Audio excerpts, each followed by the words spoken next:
when you start a company, go in with the intention of knowing either one of these two things. Am I creating a company that's going to be, my legacy, and I'm going to pass this down to the next generation or family or friend, and I want it to continue going on and on and on without me? Or are you going to sell it, right? Because what's going to happen is if you make that decision early as you start the company, it's going to inform every decision that you have to make down the road. Welcome to the Cashflow Chronicles. I'm your host, Jonny Cattani, and the founder of Cattani Capital Group. For the last 2 years, I've been studying alternative assets and now help solve the problem of creating passive cash flow for creators, influencers, and busy professionals by bringing you 5 episodes a week of easy to understand education in the world of passive investing. What's up, guys, and welcome to another episode of the Investor Relations Real Estate Podcast. I'm your host, Jonny Cattani, and I'm joined today by Erik Cabral. Erik left corporate America after 20 plus years. He jumped headfirst into real estate investing in order to achieve financial freedom. Educating himself, building networks, and analyzing hundreds of deals, he purchased his first multifamily building in less than 1 year. He's a partner in the Renault Winery Resort, which is the second oldest winery in the U.S., offers private capital to his network of investors for various projects, and looks for opportunities to expand and grow his network. Erik, welcome to the show. Yeah, man. I am so happy to be here. Thanks for having me. Absolutely. And completely left out is his production company and his podcast, man of many talents. So we're very grateful to have him on today. So we kind of alluded here in the intro, you were in the corporate grind. When in there did you discover real estate and its power, and kind of what led you to where you're at now? It's funny, at the time, I didn't understand the Facebook algorithm. I didn't know that was a thing, back in 2017 when I was in corporate. And I was just hustling and grinding and doing exactly what I was told growing up. Like, go get a good job and stay there for 20 years and then 25 and 30 years and retire. And collect a gold watch. And that's was the plan. And then at some point I was just like, I'm done, man. I can't do this anymore. I'm tired. Is this all there is? Make a good salary. This is fine, but I don't feel happy. I don't feel fulfilled. And then I discovered Rich Dad, Poor Dad, as many of us real estate investors refer to as the Holy Grail, or the pill, the purple pill. And it changed my mindset, and it made me understand, assets versus liabilities. And that, I had been fed a story that isn't necessarily true. So I started researching, and the algorithms, as I mentioned, brought me to real estate. It was either stock or real estate. Like, how do you achieve financial freedom? You got to do one of those two, or both, or all. I mean, there's more now, but real estate piqued my interest. And I spoke to my wife, and I was like, hey, I'm thinking about just not going back to corporate America. And she's like, what? I'm like, how much savings do we have? How much runway would, and she's like, I don't know. So we did the math, and we had, I don't know, about a year, possibly 2 years of savings. Blessed, truly. We were both like making really good salaries at the time. And I was like, yeah, I had her full support, and went and bought the first property, which, started cash flowing, not right away. But especially after I refied and did the Burr method, I was like, man, this is nice. We can keep doing this. Yeah. And that was a single family. Started with single family. Multifamily. Oh, straight to multifamily. Okay. Yeah. Yeah. Nice. That's awesome. I love that you just skipped right to the. And how big was it? It's just 2 units, but it's interesting because I had offers, and man, I must have walked through hundreds of single families. And that was probably one of the first multis that I walked into. I was like, why don't I just buy this one instead? And it made total sense. And then from there, I started going down the rabbit hole of syndication. And I was like, I was going to start raising capital and looking for like portfolios. I think the next project I wanted to take down was like this 22 unit, but in 5 different buildings in Harrisburg, PA.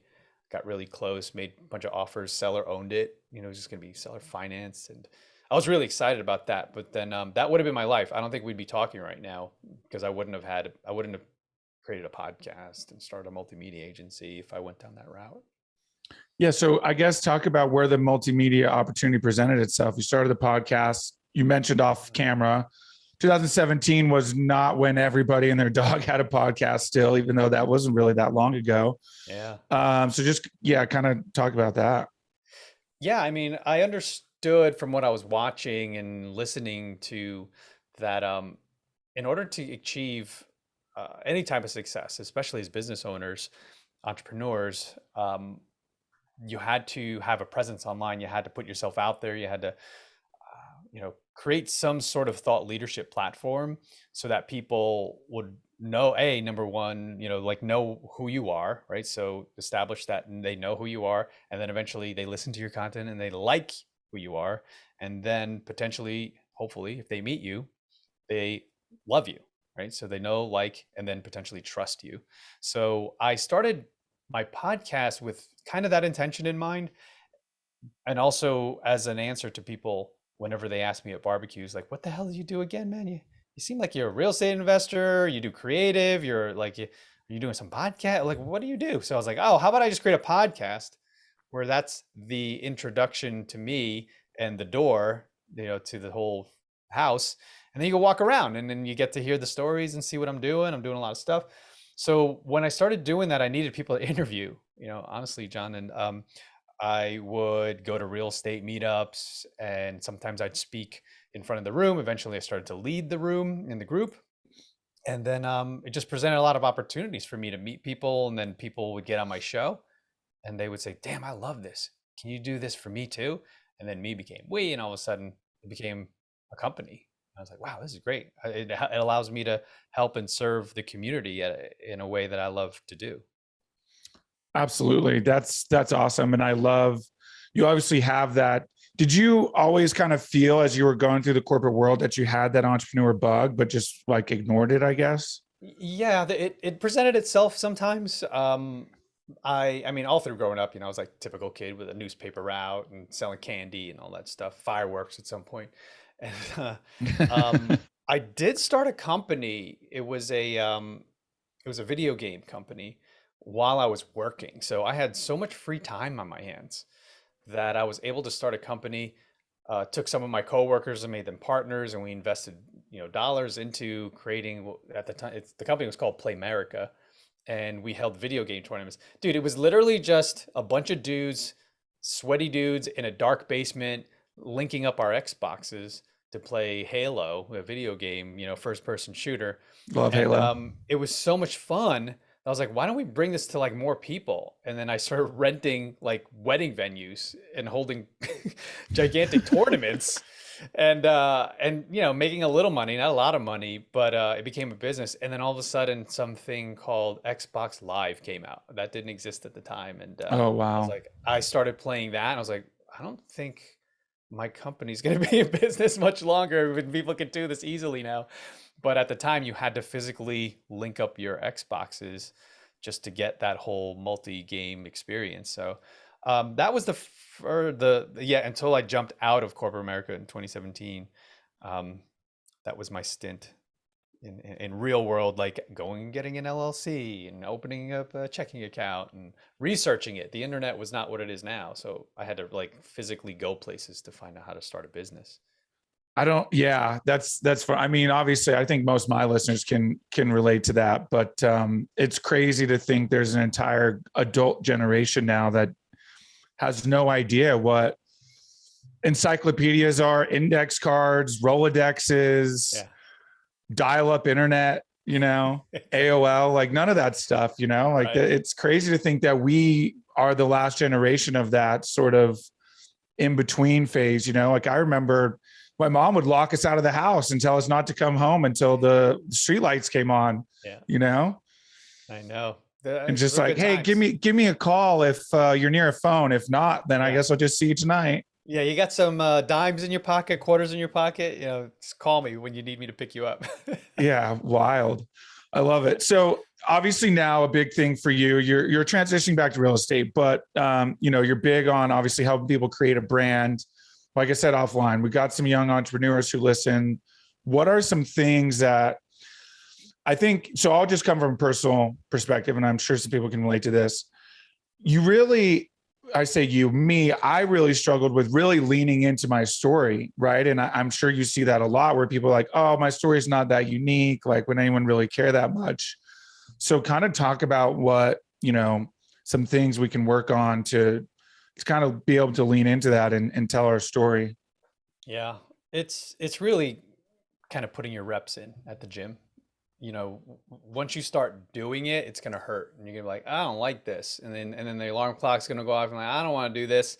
But eventually when you start to see a little bit of results or you start to create a habit out of it, where it becomes muscle memory or it becomes a little bit easier the more you do it.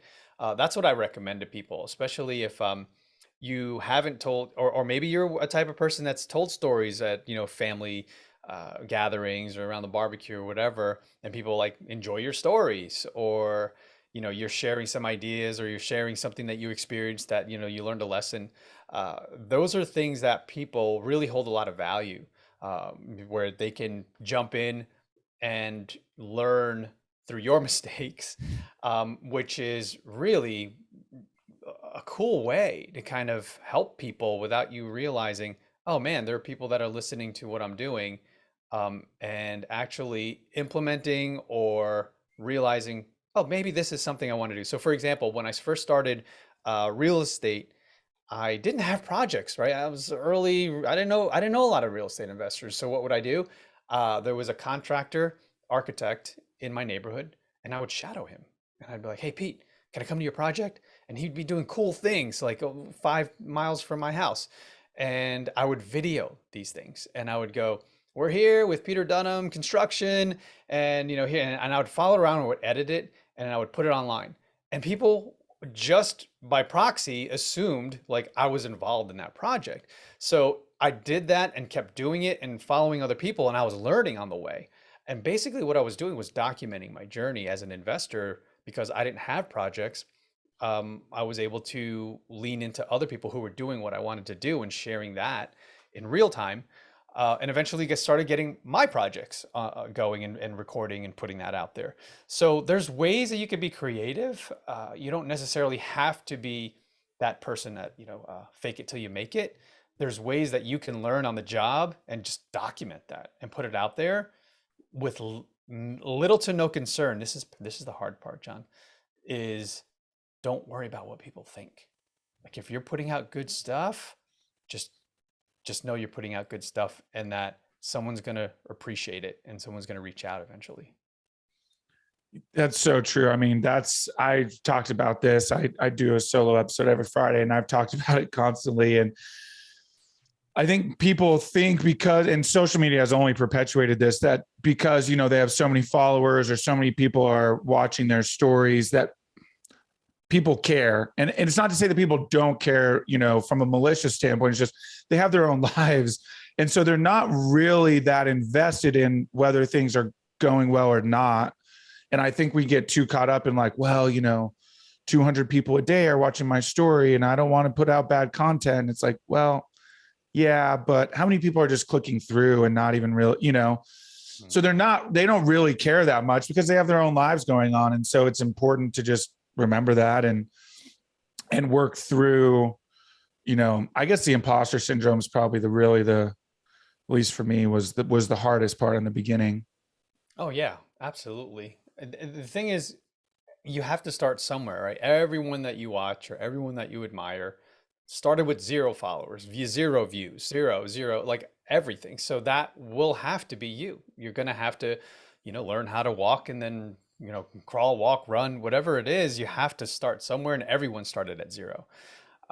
It's really about kind of, like you said, and I think we're kind of leaning towards this whole mindset thing where, you feel you're not worthy or you feel like you're an imposter. Well, everyone walked into the room as an imposter at some point. It's not just you. It's just in the doing, and the consistency is what truly sets you apart from people, because a lot of people who do start, they never finish. So if you're one of those that continues, and there's never really truly a finish, it's just you continuously running towards that goal, is going to set you apart, So like whatever you're doing, if you're an investor or, you have a business, you have a sheetrocking business, whatever it is that you have, if you don't put content out there consistently, no one's going to know you even exist. So how are you going to get business? Like it's necessary. You have to put yourself out there at this point. Yeah, absolutely. You really have no choice anymore. But social media makes it, I don't want to say easy, but you also don't have to like really struggle too hard with content. It's more just about consistency. Gary Vee talks about it all the time. Just keep putting out content. You know, I think too many people get focused on how many views it got and viral and whatnot, but Yeah. not that important as much as just constantly putting it out there and keeping your name in front of people. So as you've kind of continued, you've obviously grown this multimedia company, helping people do this, podcasts, that kind of thing. I have to ask about the Renault Winery. How did you get into this? Yeah, so I took down I think I had the multi at the time. I was speaking on stages. So think about this too. This is something I recommend to any early investor. Figure out a way to get in front of the room. So I would go to small meetups where there'd typically be, I don't know, like 5 people at minimum to 50, sometimes 100. I wasn't in front of the hundreds of people yet. That was super intimidating. I was not a public speaker at the time, but um, I I would share my ideas, especially after I had taken down my first multi, because the majority of people that show up at these meetings are tire kickers, right? They're afraid to make a move, and I would see them month after month and years, and like, hey, Nancy, did you get that single family you're looking for? I'm really hung up on the business card colors that I'm like, wait, what? Like they're always finding an excuse. So for me, they were like, oh, how did Erik do this? Like I met him 8 months ago, and he's already doing stuff. So I broke it down. Like I put it in a presentation. Like here's what I did. Here's how I accomplished this. And it became more and more people were like, hey, Erik, you're speaking at an event. Can you speak at mine? And at some point, I was introducing a buddy of mine, meeting that I run in Princeton, New Jersey, Matt Faircloth. I think he had just written his book, and he's a bigger pockets guy. Love And Matt. then, yeah, and he and I became good friends. He was one of the ones that I shadowed. And, hey, gotta go on your projects. Can I help you? Blah, blah. And I would help his company, DeRosa, with branding and marketing and podcasting and all that stuff. So then there was somebody in the audience. He was like, hey, I just had a liquidity event, a big capital event, and I'm going to take that capital and I'm going to buy this crazy winery. And I came here to meet you and Matt. And I was like, what? So Matt and I went down to this winery, which looked like Beirut. It looked like a war zone. It was crazy. And Matt and I took, the tour, and we got to know and love the owner, the guy that wanted to take it down and buy for the bank. Um, and then we joined. We jumped and helped to raise capital and awareness for it. And now it's like probably one of the most successful and largest wineries, aside from being the second oldest, because it has a hotel, it has a golf course, it has the winery, and the history and the story behind it. Al Capone, was at some point operating within the business there during Prohibition. There was a lot of really cool stuff that we were able to leverage in terms of creating a buzz around this brand and bringing in and resuscitating that whole industry in the area of New Jersey. Wow, that's incredible. Yeah, I love Matt. Big fan. That was a really fun episode when he was on. He's a very outgoing person, fun to be Yeah, around. Very yeah, contagious energy. 100%. You want to be around him. So that's awesome. I love that story. You guys obviously have brought it back. I think he kind of talked about it as well. So what does it look like now? Your the multimedia company, like you said, is kind of shifting where you don't have to be so involved, shifting back towards real estate. We're obviously in, economically things are changing. However, I think it's a very opportune time to be getting in. So what kind of excites you moving forward? What are you looking for moving forward? Yeah, it's always so. I always looked at my companies as an asset, just very much like a multifamily building. And one of my mentors early on told me you need a liquidity event at some point in your life. You need a capital event. This way you can do more stuff, right? So if you're able to sell an asset that's worth, millions of dollars, all of a sudden you have cash to start investing and making a larger impact on your family and your life. So I remembered that. And as I started to grow my company on Air Brands, that always resonated. That always kind of like echoed in my mind, like, oh, when you start a company, go in with the intention of knowing either one of these two things. Am I creating a company that's going to be, my legacy, and I'm going to pass this down to the next generation or family or friend, and I want it to continue going on and on and on without me? Or are you going to sell it, right? Because what's going to happen is if you make that decision early as you start the company, it's going to inform every decision that you have to make down the road. So my intention was always to partner with, we work with VaynerMedia, like somebody like them, and I put it out there in the universe, just like Gary does with the Jets. Like we work with them. So we work with big companies. We partner with, other big, that makes sense for them to go, hey, we're working together. Why don't we just like work together closer? And then eventually, why don't we just buy you? And I'm like, oh, okay. So that's always like the cool thing. It's like, it's an asset that you can also sell once you create a shit ton of value. I'm sorry, that might have to be bleeped out. That's okay. But yeah, it's a really cool thing, because then either that happens and then I can go back investing in. I invest now passively, but I mean, in terms of being a little more active and sourcing deals and like being the GP on most of these things that I participate in would be really cool. But the other cool thing that I do is lending capital. So that's a really cool thing for your listeners, is if you have capital that you are not deploying, meaning you're not investing, it's just sitting in the bank, why wouldn't you lend it to someone you know, like, and trust? To be like, hey, I can charge, I mean, I'm the bank. I'm like, yeah, be the bank. Be the bank all day is such a, it's risky. I'm not recommending it. I'm not a CPA. Please advise your your financial Yeah, this is counsel. not advice. Exactly. It's not advice. I'm saying what I have done and have been doing. And it works great, because you can get quick capital to someone, and then you win too, right? Because you're charging points, meaning percentage of the total up front, and then you're charging interest. And yeah, and you're helping everybody wins in that situation. So a lot of cool ways, creative ways. Absolutely. And are you typically going higher than interest rates because it's hard money and that? Yeah. Typically, and I probably have to look into now because everything's changing, but typically what I would do is lend, I charge 1 to 2 points up front. Let's say, like $100,000 lend for somebody in my network that flips. So, they're paying 1 to 2K up front for the access to the capital. And then 10% to 12% interest only. And then they got to pay it in full after 6 to 12 months. So it's pretty simple. You have to do it the right way. I have attorneys, and I have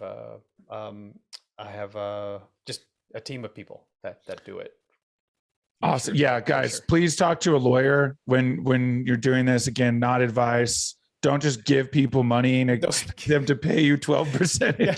Here's a garbage bag full of cash. You get $100,000 for your flip here. Actually, have to have it in a duck here in the back seat. Yeah, exactly. Just make sure there's adults in the room that have certificates hanging on their walls, and make sure it's all kosher. Yeah. Adults in the room. Yeah. What is an adult anymore? 40. That's got to be an adult, because that's not 31. That's for sure. Yeah, exactly. Yeah. Oh, that's great. I love it. So you mentioned wanting to get back towards a GP. Is multifamily still your favorite asset class? 100%. I'm looking into STRs, some Airbnbs, some short-term rentals. That's kind of probably where I'm going to get my toe back in, potentially back, up to the waist, because I want to buy stuff just because lifestyle investments. I want to, very much like Renault, my family and I are able to go and enjoy it, right? We're able to spend time there, go swimming, go eat the food and enjoy the music. Versus like my multi, I'm not going to go there and do laundry. Like, well, how am I enjoying that? So like, I want to look into like Airbnbs in places I would like to live, or at least test drive, like Florida or Tennessee, or some places where we're curious, and then we could just buy something small and then rent it out and then live there whenever we want to live there. But yeah, that might most likely be the next avenue of investment for us. That's awesome. Yeah, that is short-term rentals is obviously blowing up, right? A lot of people getting into it. And, if you go, and again, this is just my personal opinion, but there's really a way to do it so it's not so heavy, only vacation, right? You really can set it up so that you're in places where, people travel for work and, like medical, like all these different things, to where, it's not just some, luxury condo somewhere. It's actually, a strategic location. And then, oh, by the way, I can also enjoy it as well whenever we travel. So you really get the best of both worlds. Yeah. It's such a unique place to be. in this day and age, to be able to own multiple properties. When I was growing up, dude, that was like the Rockefellers do that stuff. The Trumps do that. But now we're living in a day and age where everyone can do that if you do it the right way and you surround yourself with people who are doing what you want to do. You have access to information and experience. Man, that's gold. We were talking about masterminds earlier before the mics turned on. That's a great way to get access to people that are doing amazing things you would never even know were possible. So yeah, highly recommend like finding people that are doing what you want to do and just like shadowing them and becoming their best friend. Yeah, I remember when I first heard about masterminds like 5 or 6 years ago, and it was from a CEO, and he talked about being around other. So I always thought it was like sort of that, you had to be at a certain level before you could become a mastermind, and that's just not the case anymore. It may have been the case, but it's just not anymore. There's entry level and people who want to help you come up. So, I mean, I'm a huge proponent for them. Personally, I don't think that anybody, well, that's not true. That's too blanket of a statement. I just think it will take you longer. You try to do it all by yourself. Oh yeah. You can do 100%. it though. Yeah. To your point, I remember going to a lot of meetups when I was starting up, and the people that did it on their own were old, and they didn't have that many units, and they were okay with that. That's fine, right? They're like, I managed 12. I've been doing that for 25 years, and I'm like, okay. I'm like, but I want to crush life, And I'm like, yeah, I want hundreds and thousands. I want units. 12,000 of these things. That was one of my coaches, actually. He had probably about a dozen in the local area, all cash flowing nicely. Some of them, dude, like creative finance. He had a note on one property that I think it was 3 or 4 units. It was 1% interest. Like that was the deal that he negotiated. He was a master negotiator. So think about that. Like you can do stuff and you don't have to be like this gigantic conglomerate corporation like a lot of the guys that you and I know are doing. You could just create financial freedom for yourself. What does it take? What's your annual nut? For us, it was 87K a year. And I was like, oh, that's all I got to do. I was like, the first property, 10K is our cash flow a year. I'm like, I just got to do this 8 or 9 times and I don't ever have to work for the rest of my life. That could be you if you haven't thought about it. It's relatively simple if you break it down. Absolutely. Just got to change your mindset, you guys. It's really not that scary. And once you do your first deal, the art of the first deal is such a real thing. As soon as you do your first one, it just gets easier. It feels easier. People, like you said, people start coming out of the woodworks like, oh, you've actually done a deal. Like, I want to learn from you now, Yeah. Just one deal. Yep. It's crazy. Yeah. Like 8 months ago, you had nothing. Now you have a duplex. You're an expert. Yeah, that's pretty scary, right? Because I didn't know anything. I just knew that one thing. But yeah, I would literally talk to neighbors and they wanted to know about the deal. And I'm like, I have 50K. What can you do with it? Like, that's what would happen when you start doing stuff that other people will never do. Or why, they just trust someone they know. So it's powerful once you start taking action. Absolutely. I love that. Okay, so I got to ask, did I pronounce it wrong? It's Renault Winery? Renault, yeah. I mean, for many, many years, people say Renault, but yeah, we're trying to reposition it as Renault, like the French way of pronouncing it. Okay, got it, got it. Hopefully, my girlfriend does not listen to this episode because she speaks French and would be very disappointed. Just absolutely missing that. Anyway, okay, good to know. Well, now people probably know which winery we're talking about now that we've corrected the pronunciation there. Cool. Well, let's jump into the final 5 here. I got 5 questions I asked all the guests at the end. First question, best advice you've gotten from a mentor? Oh man, there's so much. It's really investing in yourself. That is your most powerful asset. So once I learned that, yeah, I started to basically put myself through school again, without debt. A little debt, but yeah, just understanding that you have to invest in yourself and in your mindset, and everything will fall into place once you create a valuable asset within yourself in the marketplace. Absolutely. I love that. What is it about your career that makes you feel like you're fulfilling your why?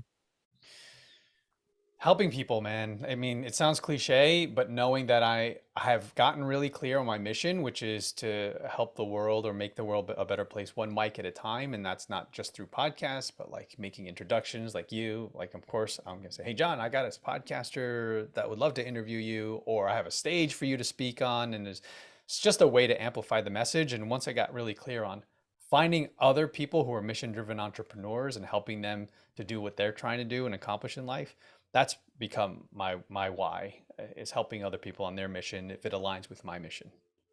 I love that so much. Yeah, I know a big thing, especially for what you're doing, is really identifying that core mission, and then from there you can grow, and really niching it down, like you said, all the way down to one mic at a time. And obviously, that's kind of a general term, but it kind of encompasses exactly what you're doing, and not just, oh, I want to help people. Well, how do you want to help people? Yeah, I love that. Favorite non-real estate or investment related book? oh moly. Is Rich Dad Poor Dad a real estate book? Because people still are like, what is that? um, Purple. I love you call it the purple pill. Purple Pill, brother. There's so many books, man. On a spiritual level, I read a book called The Untethered Soul by Love Michael that A. book. Singer. Dude, that rocked my world. I needed it when I got it. It landed in my hands when I needed it the most. In terms of business, I would highly recommend, obviously, people have heard of the E-Myth, Michael Lee Gerber, but Rocket Fuel. People talk about traction and Gino Wickman's Traction, but that's a textbook. Don't listen to that on the road. Like, that's not an audiobook. That's a book you need to have in your hand. You can highlight in dog ear. But Rocket Fuel is really, really good by the same author. Rocket Fuel. Awesome. Yeah. Adding that to the list. Yeah. I tried listening to Traction, and I think I got 20 minutes in and I was like, this is not for listening. Oh, another fun one that is fun for listening. You can only listen to this. Don't read this one. This is the opposite. Listen, don't read this. To the Green Lights by Matthew McConaughey. Holy moly. That was the most entertainment. If there were Oscars that are given out to audiobooks, this should be the winner for like 10 years in a row. So good. He's an amazing storyteller. Yeah. He's got a story on, I remember when I first got Calm, the app, he's got a story. He tells a story on there. They have a ton of famous people now who told stories, but I listened to it. I fell asleep to his for like a month straight. Really? Just that voice, man. Yeah. So soothing. He just I don't even know the whole story because I never got through it. I always fell asleep to it, but Wow. yeah. I got to check that out. Yeah. It's like, well, one of my credit cards, you got like a free year, and I was like, oh yeah, this sounds great. And of course, they do that. And here I am, I think 3 years later, and I'm still just like, yep, keep me on it. Yeah, man. Give you a taste. You'll never go Yep. away. If you could have any superpower, what would it be? Oh, man. I ask my kids this all the time, right? And I try to influence them to say flying. And for some reason, my wife says invisibility. And I'm like, that's kind of creepy, isn't it? But This depends what you want to use it for, but yeah. But really, what's kind of cool, now I've kind of gone down this spiritual path, especially I mentioned Untethered Soul, is like just having the ability to heal people, even if it was like for a short term, like somebody that comes to me and they're like in pain, whether it's physically or emotionally and mentally and spiritually. It's like, I love having conversations with people, and then at the end they'll text me like an hour later, like, dude, I feel so good after talking to you, man. Thank you. I just like that. I like being able to help people feel better about themselves. That'd be cool to do that at scale. I guess that people call that church, or people like Tony Robbins does that shit, Yeah. Like a life coach or something like that. Yeah. And I mean, that sounds so corny, I life know. coach. But yeah, I just like helping and healing people in any way. Same. That's one thing I've really been trying to focus on really over the last 18 months. I've tried to hone in on just being a good listener. Yeah. And it's amazing. And the podcast helps a lot. For sure. And that's been really nice. And I've even noticed in my face-to-face conversation how much more engaging, and like people are like, wow, you just make eye contact the whole time. Yeah. They're like, it's kind of intimidating. I'm like, I don't mean it to be intimidating, but it's just, but anyway, it's amazing how much just listening to someone can be so healing, Yeah. Some people just don't have that. No one does it, dude. And that's why you're standing out. If you can make listening your superpower, man, that's going to change your world and other people's world, because that's what the majority of people need in life. They just need somebody to listen. And you don't have to offer advice. You know, as hunter gatherers, men typically want to solve the problem. So as they're listening to you, they're like, okay, I got the solution there. Well, I'm going to fix that one. But no, like if you can just listen. And I read a book when I was single in New York City, and I needed to just like date more and like have my close rate increase. I read Men Are From Mars, Women Are from Venus, and the one thing I pulled out from it was just listen to them. Women just want you to listen. That's it. And once I figured that superpower out, bro, that changed my world. Like close rate increased. Mission accomplished. It's true though. Yeah, it's true. My girlfriend and I have a thing where, when we start a conversation, I'll be like, okay, do you want logic, or you just want a listener? Yes. Because I do. And it's just so natural for me to be like, oh, here, this is exactly how you solve this. And she's like, yeah, but kind of just wanted to share something. And I'm like, okay, that's my bad. Yeah. Yeah. Having that awareness, man, is just, it's huge, man. If you could do that. Absolutely. Yeah. Cool. What's the best way for people to get a hold of you and learn more? I have something for your audience. I forgot to mention to you, but if you go to Erik, spelt with a K, Erik, Cabral.co/guide, in there I have the podcast do's and don'ts. So over the course of several years that I've been podcasting, I've compiled like all the best methods of things that you should be doing and all the things that you probably shouldn't be doing in order to succeed in podcasting. So go over there, check that out. It's a free download. And there's also actually, so the most valuable thing in my world at this point, bro, now that I've hit middle age, is that is giving my time. So there's actually a calendar link there too. You don't have to, there's no pressure to use that, but if you did want to, spend some time and ask me some questions, that's there as well. But go in there and get that PDF. Absolutely. That's exactly what I'm going to do. That's for sure. Yeah. Yeah. Got to grow the podcast. I love it. Erik, I really can't thank you enough, man. I appreciate all your time and all your knowledge. Yeah. I appreciate you, Jonathan. Thanks so much for having me. Absolutely. Thank you again for tuning in. Who do you know that wants more cash flow? Share this episode with them so you can grow your cash flow together. If you enjoyed the show, make sure you're subscribed on your platform of choice so you never miss a new episode. Go to CataniCapitalGroup.com to learn more.